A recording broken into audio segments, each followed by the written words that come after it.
Hello and welcome to every classes. आज हम पढ़ने जा रहे हैं दूसरा टॉपिक इंग्लिश ग्रामर का, जो कि बहुत ही इम्पोर्टेंट है and it is considered as one of the tough topic from English grammar. और टॉपिक का नाम है चेंज द नरेशन, और it is also called direct and indirect speech. यहाँ पे आपको क्या याद रखना है एंड क्या होता है कि इसको पहले समझेंगे। What is the meaning of this direct and indirect speech. देखिए, अगर कोई कोई बात करते हैं हम, अगर हमें इस बात को कोट करना होगा, मतलब कहना होगा कहीं पे, तो हमें दो तरीके से कर सकते हैं। And the first way of coating somebody's words is is direct way, and the next is called indirect.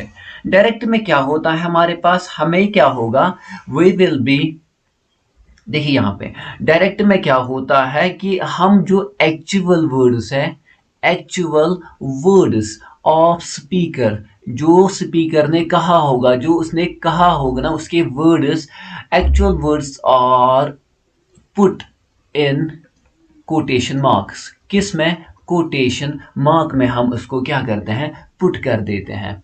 अगर एक्चुअल वर्ड जो उसने कहा होगा किसी भी स्पीकर ने, उनको हमने कोटेशन मार्क्स में पुट किया। कोटेशन मार्क्स ने, जैसे he said I am good, अगर मैं ऐसे कहूँगा आई एम गुड, उसने कुछ कहा ना, जो उसने कहा वो मैंने क्या किया, put, I have put that speech in inverted commas. इस टाइप की स्पीच को हम कहते हैं direct speech.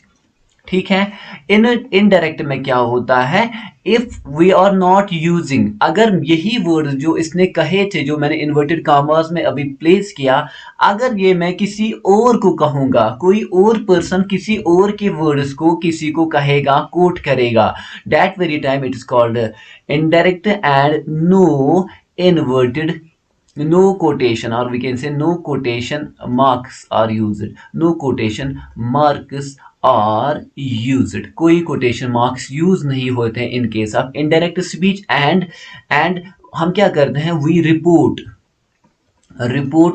words of speaker to somebody else। Speaker के वर्ड्स हम रिपोर्ट करते हैं किसी दूसरे को। जैसे इसने कहा भी, he said I am good, अगर मैं ऐसे लिखूंगा, ही सेड दैट अभी मैं इसके, ही वॉज गुड, उसने कहा कि वो ठीक है या था। ये जो अभी यहाँ पे देखिए, यहाँ पे मैंने कोई कोटेशन मार्क यूज नहीं किया है। This very time it is called indirect speech. अब क्या होता है हमारे पास, जब भी इनडायरेक्ट, जब भी आपको चेंज करोगे डायरेक्ट टू इनडायरेक्ट या इनडायरेक्ट टू डायरेक्ट, इसी को हम कहते हैं चेंज द नरेशन। मतलब नरेटर को चेंज करना, कहने वाले को चेंज करना, इसी को हम चेंज द नरेशन कहते हैं या डायरेक्ट एंड इनडायरेक्ट स्पीच कहते हैं। अब क्या होता है, जो ही आपने चेंज द नरेशन की, यहां पे क्या होता है कि आपके पास पर्सन चेंज होते हैं। आपके पास जो ये है पर्सन्स, हमारे पास पर्सन जितने भी होंगे, पर्सन बाय आफ्टर, मतलब चेंज, क्या क्या चेंजेस आते हैं, पर्सन्स, एडवर्ब, एडवर्ब्स, या हम करते हैं adjectives, and most important tense. क्या होता है, टेंसेस चेंज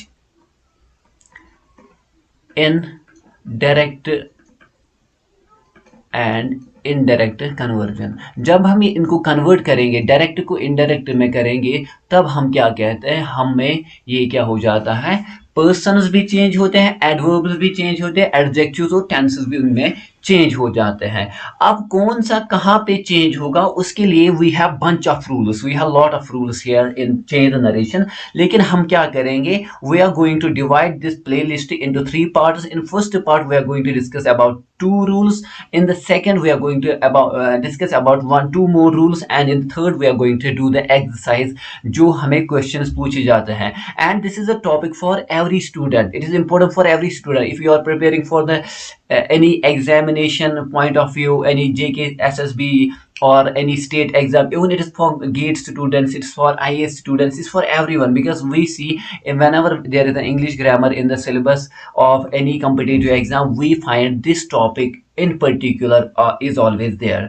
सो ये बहुत ही इंपॉर्टेंट है, आप इसको मास्टर करें। एंड तो क्या होगा, विदाउट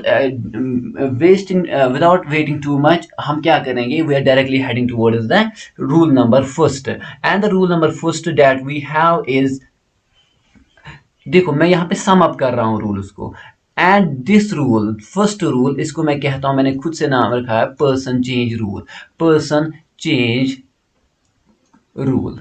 पर्सन चेंज रूल क्या होता है, देखिए ये रूल ना ऑलवेज फॉलोड, याद रखिएगा, चाहे आपके पास जितने भी हम आगे पढ़ने वाले हैं, ऑलवेज फॉलोड, ये आपको हमेशा फॉलो करने होंगे। जितने भी रूल्स आप आगे पढ़ोगे ये पर्सन चेंज रूल हमेशा होगा ही होगा।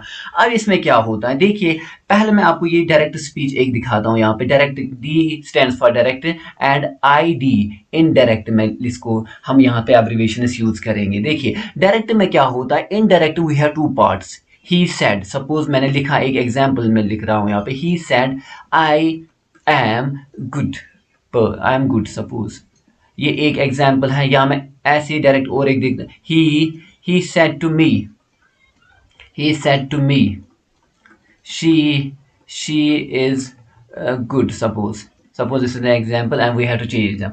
अब देखिए जब जब भी आपके पास डायरेक्ट स्पीच होगा, this direct speech has two parts, this part which is outside the quotation mark, this part from he said to me, this is called reported RV, reported verb।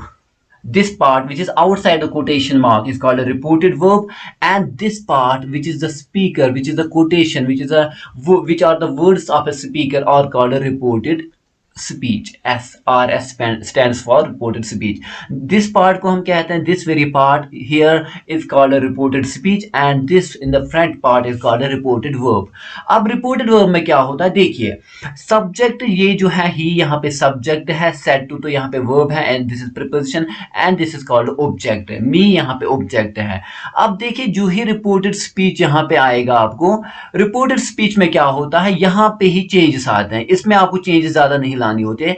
Reported speech में जो भी पहले start हुआ होगा ये ना change होता है, and this changes according to this person, the person of the reported speech changes according to person change rule। और कैसे चेंज आएगा, that we are going to discuss, that is the first rule। देखिए अगर आपके पास, आपको ये पता होगा कि अगर आपको नहीं पता है person change क्या होता है, so I suppose कि आपने, आपको जो मैंने टेंस पढ़ा है उनको आप देखिए पहले, फिर आप यहाँ पे आ जाइए, यहाँ पे प्लेलिस्ट ठीक है। देखिए अगर डायरेक्ट स्पीच में, डायरेक्ट, बिफोर डायरेक्ट की बात कर रहा हूँ, before direct and after converting, जब हम इसमें कन्वर्ट इनडायरेक्ट में जब हम आएंगे, अगर आपके पास रिपोर्टेड स्पीच का वर्ब होगा वो फर्स्ट पर्सन होगा। अब मुझे नहीं कहिएगा कि फर्स्ट पर्सन क्या होता है, फर्स्ट पर्सन मीन्स वन, आई और वी। आप देखिएगा इसको, चेंज नरेशन मैंने, सॉरी मैंने टेंस पढ़ा है, वहां पे आप देखिएगा इसको। अगर फर्स्ट पर्सन है आपके पास, ये चेंज हो जाएगा इनडायरेक्ट स्पीच में, जब आप उसको चेंज करोगे, this will change into the subject of reported verb. जो रिपोर्टेड वर्ब में, जो अभी मैंने एग्जांपल दी थी आपको, आप पीछे जाइए, आपने वहां पे देखा जो आगे ही लगा था वो सब्जेक्ट था, वहां पे वो उसी में ही चेंज हो जाएगा। I will be giving examples, वहां पे आपको समझ में आ जाएगा। सेकंड आपको याद रखना है, if the person is second person, अगर जो रिपोर्टेड स्पीच का पर्सन सेकंड पर्सन था डायरेक्ट स्पीच में, ये चला जाएगा ऑब्जेक्ट में। ऑब्जेक्ट में किसके, ऑब्जेक्ट ऑफ रिपोर्टेड वर्ब। अगर थर्ड जो रूल है, अगर यहां पे ही थर्ड पर्सन हुआ तो यहां पे ये अनचेंज्ड रहेगा, थर्ड पर्सन चेंज नहीं होता है, this will not change, third person will remain unchanged. तो यहां पे देखिए एग्जांपल मैं देता हूं, सपोज ही सेड, इसने कहा आई एम गुड। आप बाकी मत देखिए, मैं डैड लिख रहा हूं, आप खाली पर्सन पे देखिए। पर्सन यहाँ पे आई है, and I we know is first person, तो ये किस में चला जाएगा, सब्जेक्ट में। सब्जेक्ट है यहाँ पे ही, तो ये आ जाएगा ही सेड, इसको चेंज नहीं करना, ही सेड दैट आई लेकिन किस में चला जाएगा, सब्जेक्ट में। सब्जेक्ट क्या है वहां पे, ही, तो यहाँ पे भी क्या आएगा, ही इज के बदले वॉज आएगा, was good. So this is first example. इसी तरह अगर होगा ही, ऐसे देखिए, ही सेड टू मी, उसने मुझे कहा, दे आर प्लेइंग, वो खेल रहे हैं। अब देखिए they is the third person, right. He said to me, यहाँ पे दे चेंज होगा, they is the third person, it will remain unchange according to rule. तो यहाँ पे क्या आएगा, ही सेड टू के बदले आएगा he told me that they were playing, they were playing. Remember this thing, don't need to remember the structure, मैं क्या कर रहा हूँ टेंस में, आर कैसे वी में वेयर में चेंज हो गया, that will be discussed in the future classes. So अब यहाँ पे देखिए पर्सन कैसे चेंज हो रहा है, they third person will remain unchanged. अगर यहाँ पे होता you are playing and we know you is second person and second person will change into object, object मैंने पहले ही कहा था वो है यहाँ पे मी। तो देखिए यहाँ पे क्या है, यहाँ पे इंपॉर्टेंट है ये, ही सेड टू के बदले आता है टोल्ड, ही टोल्ड मी। यहाँ पे फिर आएगा डैट। अब है ना यू के बदले आपको क्या करना है, यूज मी। लेकिन आपने कभी देखा है कि ये मी जो है ना, ये डिमॉन्स्ट्रेटिव वी कैन से, ये जो मी यहाँ पे याद रखिएगा, चेंज नरेशन में मी आई और माई सेम ही मीनिंग रखता है, it depends on the sentence. अगर आपको पहले ही यूज करना है then we are going for the personal, personal यहाँ पे मतलब आपको देखना है कौन फिट करेगा, सिंपल भाषा में कि आपको देखना है कौन सीधे, मतलब आपने कभी देखा है me are playing, my are playing, यहाँ पे आई आएगा, आई वर प्लेइंग। तो इट डिपेंड्स, आप इसको याद रखिएगा। ही मी आई का मतलब सेम होता है, हिज ही हिम सेम होता है, इट डिपेंड्स कहाँ पे हमें चेंज करना। अगर एंड में चेंज करना तो हिज आएगा, एंड में मी आएगा, पहले माई आएगा अगर पॉजेसिव दिखाता है। इसी तरह हर होगा, हिज हर, हाँ हर या शी होगा, that will remain same. Yours होगा, यूअर होगा या यू होगा, इट इज सेम। तो हम आगे जाके भी एग्जाम्पल्स करेंगे, वहां पे भी हम देखेंगे। आप यहाँ पे इसके नोट्स जरूरी बनाइएगा बिकॉज ये भूल जाते हैं। आप ऐसे ही नोट्स बनाइएगा कैसे आपको रूल्स याद रखने हैं। This is first rule, person change होगा, अगर फर्स्ट पर्सन होगा it will change in the subject of reported verb, if the second person then it will be change in the object of reported verb and the third person will remain unchanged, जहां पे मैंने examples भी आपको यहाँ पे दे दी है। अब देखिए नेक्स्ट रूल, नेक्स्ट रूल में क्या होता है, we will be discussing about the things, next rule that is important, and ये rule आपको थोड़ा सा सिखाएगा पहले कि आपको कैसे करना है। the rule number second we are going to discuss, rule के second क्या कहता है हमें, ये कहता है if rule पढ़िएगा पहले, if reported verb, यहाँ पर रिपोर्टेड वर्ब की बात हो रही है, इज इन, अगर वो किस में होगा, इज इन प्रेजेंट टेंस, याद रखिएगा प्रेजेंट टेंस मतलब सेज होगा, वहां पे से होगा, इज इन प्रेजेंट टेंस अगर किस में होगा, प्रेजेंट टेंस, तो रिपोर्टेड स्पीच का, reported speeches tense does not change, वो चेंज नहीं होगा, डज नॉट चेंज, वो चेंज नहीं होगा। चेंज नहीं होगा का मतलब होता है अगर वो प्रेजेंट था वो प्रेजेंट ही रहेगा, अगर वो पास्ट था दैट विल रिमेन पास्ट, कोई चेंज नहीं आएगी, no change in the tense if the reported verb is in present. अब याद रखिएगा प्रेजेंट आपको पहले देखना है कि रिपोर्टेड वर्ब किस में है, अगर वो प्रेजेंट में है तो कोई चेंज टेंस में नहीं होगा। हाँ अलबत्ता जो पर्सन चेंज रूल मैंने कहा पहला रूल वो फॉलो होगा ही होगा।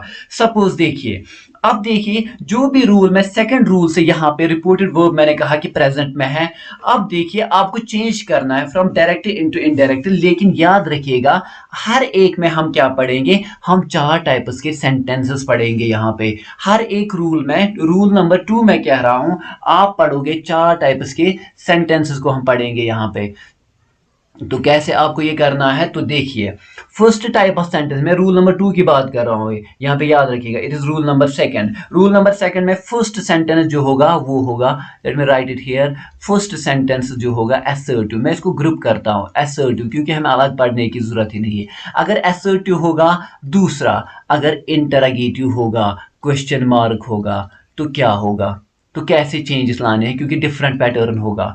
दो टाइप्स के सेंटेंस है असर्टिव एंड इंटरोगेटिव। असर्टिव में क्या होता है, जैसे मैंने अभी कहा रिपोर्टेड वर्ब क्या होगा, प्रेजेंट में होगा, जैसे कि सेज होगा, सेज अगर होगा तो सेज ही रहेगा, या अगर से भी होगा से तो से ही रहेगा, याद रखिएगा। लेकिन जो ही अगर सेज टू होगा, सेज टू बन जाएगा टेल्स में चेंज हो जाएगा। अगर सेड टू होगा तो टेल आएगा।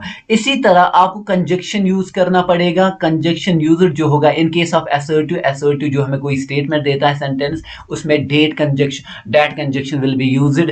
एंड याद रखिएगा, and no change in tense, tense change नहीं होगा because of the rule first, this is first, these are the things that will change accordingly। देखो मैं एग्जाम्पल देता हूँ and we are going to discuss about more examples in the upcoming videos। यहाँ पे मैं कहता हूँ he says to her, उसने उसको कहा,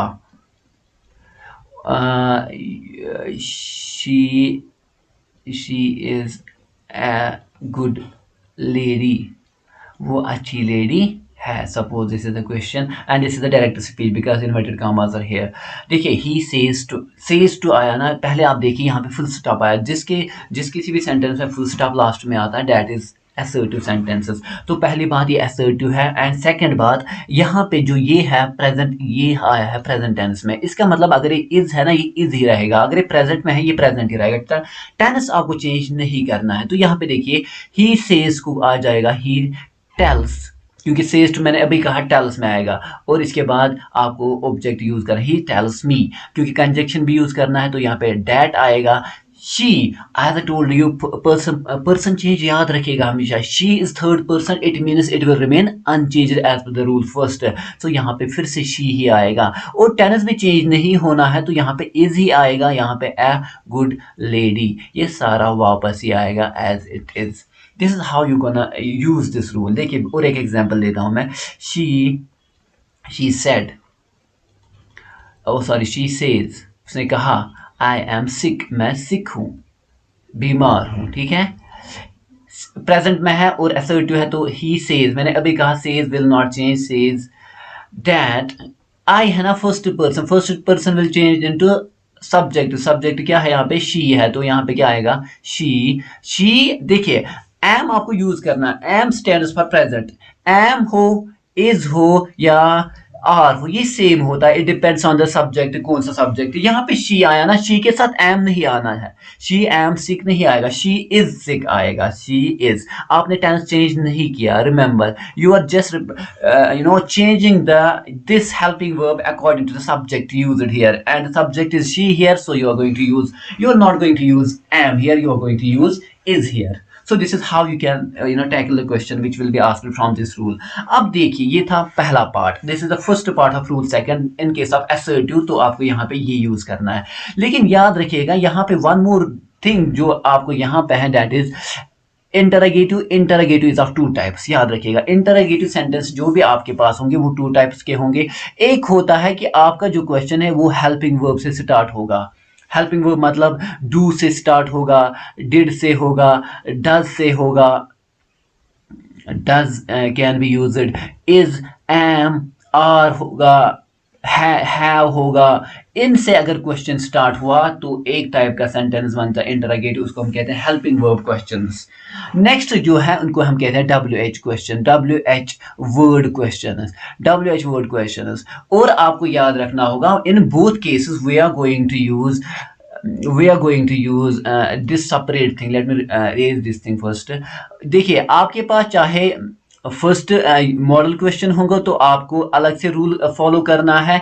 इन केस ऑफ WH क्वेश्चंस आपको फॉलो रूल करना है। लेकिन याद रखिएगा यहाँ पे क्वेश्चन होगा, लेकिन जो ही डायरेक्ट स्पीच में क्वेश्चन आएगा, लेकिन जब भी आप इसको इनडायरेक्ट में चेंज करेंगे ना तो आपको क्वेश्चन नहीं रहना चाहिए। देखो आप डायरेक्ट में आपने कोई आपसे क्वेश्चन पूछ रहा है, लेकिन इनडायरेक्ट में वो क्वेश्चन नहीं रहेगा। वो क्वेश्चन आपको सिंपल एक असर्टिव सेंटेंस बनाना होता है। Remember this thing, this is very important here, because sentence अगर क्वेश्चन है तो क्वेश्चन तो रहेगा, लेकिन जो ही आपने इसको चेंज किया तो क्वेश्चन नहीं रहना चाहिए। देखिए इन केस ऑफ मैं यहाँ पे लिख रहा हूँ अब हेल्पिंग वर्ब के क्वेश्चन में कह रहा हूँ, जैसे कि मैंने कहा इन वर्ड से ये वो स्टार्ट होगा, इज, एम, आर से ऐसे। तो क्या होता है, पहली बात अगर सेज होगा, प्रेजेंट की बात हो रही है ना क्योंकि हम प्रेजेंट पर रहे, सेज टू आ जाएगा आस्क्स, कुछ भी हो, से हो, आस्क्स यहाँ पे आना ही आना है। हर जगह पे आपको आस्क लिखना है, प्रेजेंट पे ही रखना है। इसके बाद आपको कंजक्शन यूज करना है, कंजक्शन यू ही, लेकिन हेल्पिंग वर्ब आपको कंजक्शन दो में से एक यूज कर सकते हैं, वेदर या इफ आप यूज कर सकते हैं। You can go for whether और if, it depends, you can use either of them, ठीक है। वेदर या इफ आप यूज करेंगे। इसके बाद क्या होता है, अगर आपके पास this is sufficient, yeah, says to will change into ask, conjunction whether or if। और याद रखिएगा did, do या does, अगर ये as a helping verb, as a question पहले आएंगे, क्वेश्चन इनसे स्टार्ट होगा, इनको आपको ओमिट करना है। ओमिट करना है मतलब इनको खा जाना है, इनको रखना ही नहीं है। Let me give an example, let me make it clear by this example. He says, इसने कहा, Are you kidding me? Are you kidding? Are you kidding me? Are you kidding? Simple. Let me say question mark. Question is here. It is, and it is, the question is starting with the helping verb are here.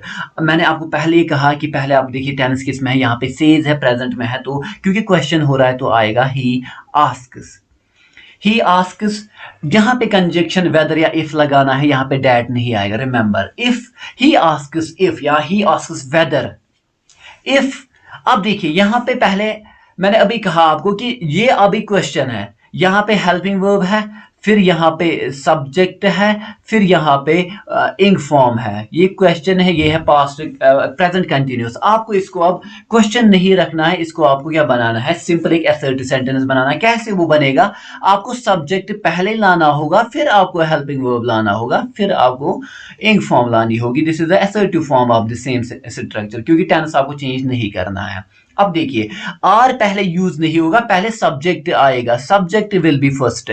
Subject यहाँ पे you है, you यहाँ पे second person है, as per the person change rule it will change into object, लेकिन object मैंने यहाँ पे लिखा ही नहीं था। Let me write it to me, यहाँ पे मी भी आया। ही आस्क्स मी, इफ मी में चेंज होगा तो यहाँ पे आएगा आई, क्योंकि अभी मैंने आपको कहा क्योंकि आई इज प्रेफर यहाँ पे वही होता है, it will rhyme good in the sentence.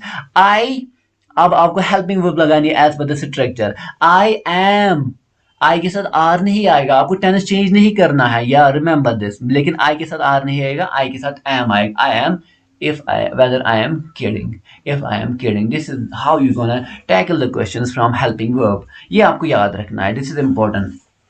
पहले आपको ये सब्जेक्ट लाना है, फिर आपको ये हेल्पिंग वर्ब लाना है। अगर नहीं लाओगे तो ये गलत हो जाएगा, और कंजक्शन यहाँ पे डैट नहीं आएगा, वेदर और इफ आता है, तो ये याद रखिएगा आप। इसके बाद मैं थोड़ा सा और हम इसको थोड़ा सा एक्सप्लेन करें, और मैं एक एग्जाम्पल लूँ जिससे आपको ये क्लियर हो जाए कि ये क्या मैं कह रहा हूँ, इसको समझने की कोशिश करते हैं। देखिए अगर मैंने फिर से लिखा, अभी मैंने कहा ओमिट की बात कर रहा हूँ मैं, डू कैसे ओमिट होगा, डिड या डज कैसे कमेंट होगा। देखिए अगर मैंने कहा, ऐसे लिखा मैंने, if I wrote this way, मैंने कहा she, he says to me, उसने मुझे कहा डू आई लुक गुड, क्या मैं अच्छा दिखता हूँ। This is question mark and it is starting with the helping verb and there is, it is in present so no change. He asks me, क्योंकि यहाँ पे डैड नहीं आएगा, इफ आएगा या वेदर आएगा। लेकिन मैंने अभी कहा हेल्पिंग वर्ब विल, ये ओमिट हो जाएगा। डू आपको हेल्पिंग वर्ब एज ओमिट करना है यहाँ पे। अब देखिए यहाँ पे मी आई है, I is first person remember, and it will change into subject, subject यहाँ पे ही है, ही।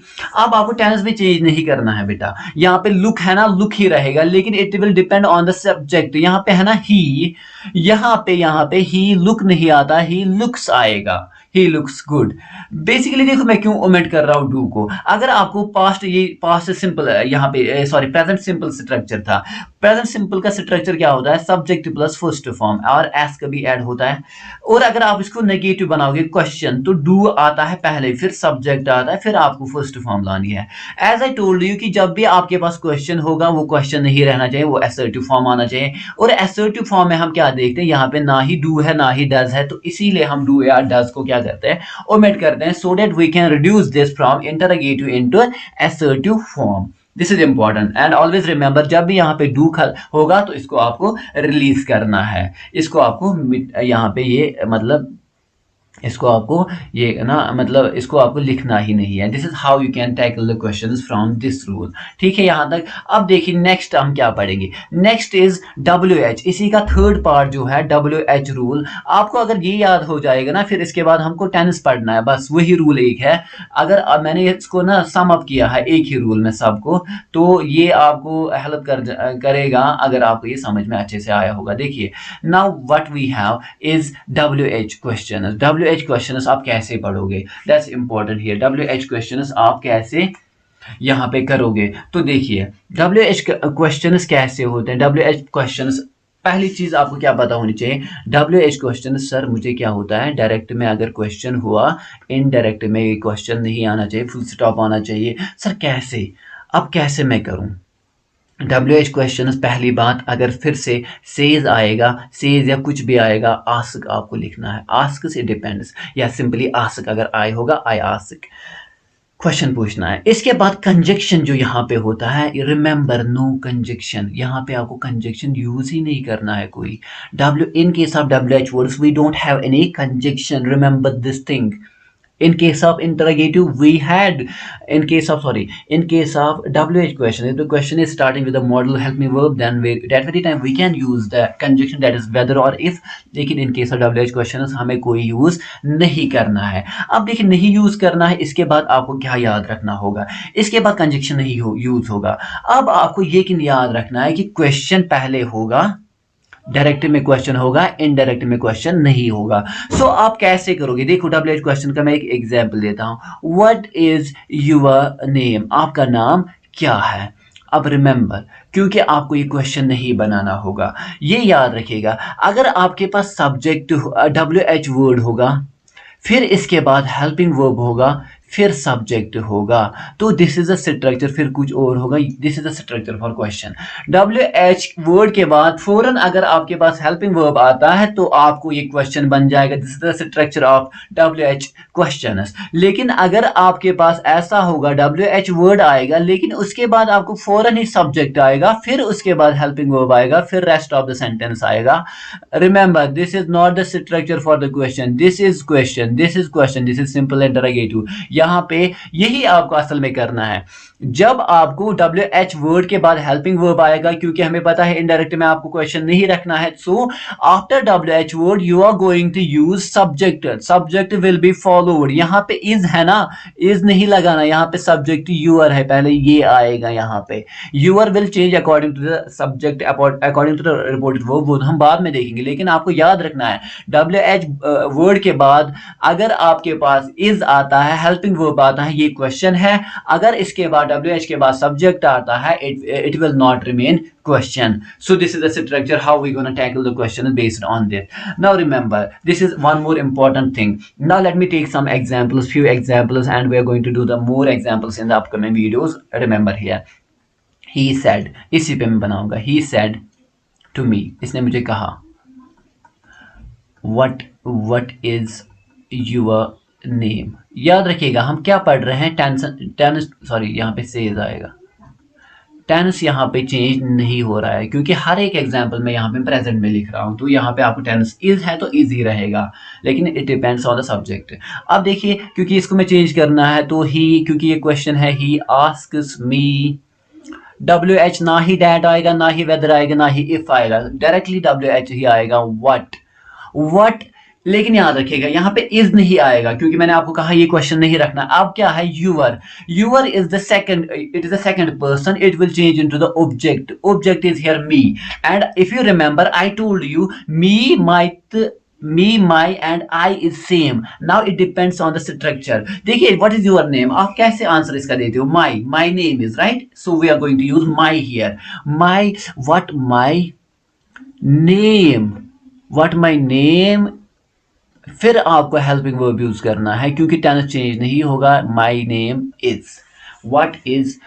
what my name is, this is how, and you are not going to put here inverted question mark here, ये गलत हो जाएगा। आपको simple एक sentence में फुल स्टॉप ड्रॉ करना है। This is how you gonna change this. देखिए और एक एग्जांपल में लिख रहा हूँ, he said